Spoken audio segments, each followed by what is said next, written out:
Saya kita kena pergi balik kepada premis Datuk Seri Anwar Ibrahim mendakwa bahawa pertuduhan liwat terhadap dia, meliwat kaki tangan dia sendiri, Saiful, sebagai satu konspirasi kerajaan untuk menjatuhkan dia.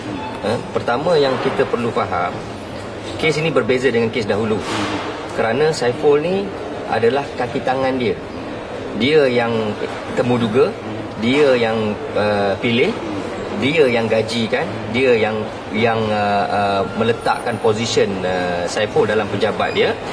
Dan dia baru beberapa minggu Saiful bekerja dengan di pejabat dia, dia telah bawa Saiful ke Hong Kong, ke Bangkok, ke Singapura. Jadi persoalan yang saya rasa rakyat dah matang sekarang. Kita tak boleh perbodohkan rakyat dengan kenyataan seperti itu. Kerana rakyat akan tanya, siapa yang bayar tambang Saiful semua? Siapa yang bayar gaji Saiful? Takkan kerajaan kot. Kalau Anwar berkata mendakwa bahawa kerajaan yang bayar, saya ingat dia perlu diperiksa mental dia tu. Kan? Jelas bahawa dalam kes Saiful ni tak ada kena-mengena dengan kerajaan. Dia yang lantik, dia yang gajikan dan dia yang bawa berjalan. Kan? Malahan kami semasa dalam PKR pun, saya ingat lagi kami bangkitkan soalan, siapa yang biaya perjalanan Saiful mengikut dia ni, atas kapasiti apa? Okey, itu satu. Kedua sekarang ni isu yang menjadi pertikaian berkaitan dengan DNA. Kita tak mahu sentuh soal mahkamah. Tapi sekarang ni yang menjadi isu ialah dia mendakwa dia diperangkap ataupun dianiaya. Dianiaya. Isu dia simple je. Apa yang ditemui di dalam Saiful bukannya DNA. Ini kena faham. Yang banyak orang keliru sekarang ni, tak macam kes Azizan dulu. Masa saya sendiri jadi peguam, dalam kes Azizan yang ditemui atas tilam tu ialah DNA. Tapi sumber DNA tu tak dapat dibuktikan. Walaupun ahli kimia kata sumber DNA tu adalah air mani, tetapi bila kami minta sampel tu, dia kata tak ada. Dan dia dah musnahkan. Dan bila kita tanya dia, mana dia tahu itu adalah air mani, dia kata polis bagi tahu. Berbeza. Maknanya sumber DNA itu tidak diketahui semasa kes Azizan. Dalam kes Saiful, yang ada ditemui bukannya DNA. Yang ditemui ialah kesan semen, kesan air mani. Kesan air mani itulah yang digunakan untuk diuji DNA. Dan didapati bahawa ianya adalah DNA seorang lelaki Y, bersumberkan kepada sampel air mani. Okey. Sekarang ni yang jelas faktanya di dalam dubur Saiful ada air mani. Dan air mani itu digunakan untuk mendapatkan sampel DNA. Anwar menyatakan bahawa itu diplan oleh siapa kita tak tahu. Persoalannya, siapa yang nak plan air mani yang baru di dalam Saiful? Satu. Kedua, kalau betul bagilah DNA. Kalau Anwar dakwa yang DNA Y daripada kesan air mani itu bukan dia, senang saja jawapan dia, bagi sajalah. Malahan sebenarnya ini adalah peluang terbaik Anwar untuk membuktikan kesucian dia. Dia tak bersalah. Jadi bagi saja DNA.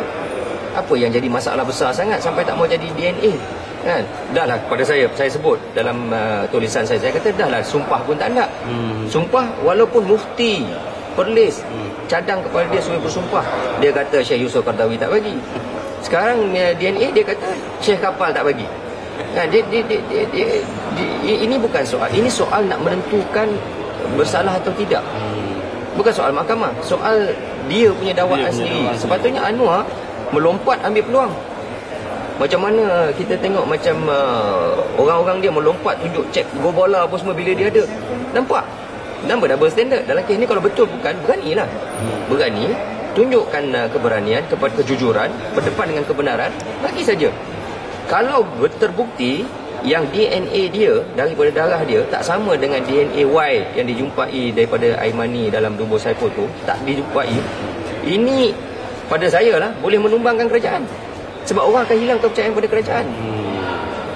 Anwar bercita besar untuk jadi Perdana Menteri. Ini peluang terbaik dia sebenarnya. Kalau dia betul. Soalan sekarang ni, kenapa tak berani? Ketidakberanian Anwar ni menimbulkan satu persepsi yang tak baik.